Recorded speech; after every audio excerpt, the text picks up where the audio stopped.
কার্যকর একটি বিএনপির কমিটির বিরুদ্ধে আমরা রাজপথে আমরা লড়াই করছি। 27শে জুন যে নির্বাচন হয়েছিল সেটা তো একটা প্রহসনের নির্বাচন হয়েছে, ফল ঘোষণার নির্বাচন হয়েছে।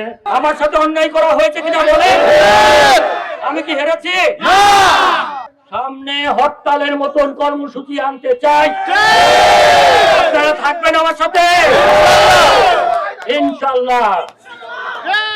আপনাদেরকে আবার 24 ঘন্টা সময় বেঁধে দিলাম, এর যদি কোনো সুরাহা না হয় সামনে কঠোর কর্মসূচি দেব।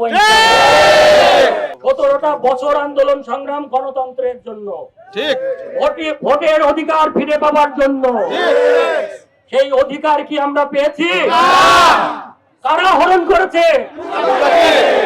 কুষ্টিয়া জেলা বিএনপির, তারা যদি জেলা বিএনপি না চালাইতে পারে এই অযোগ্য অথর্ব কমিটির দরকার আছে?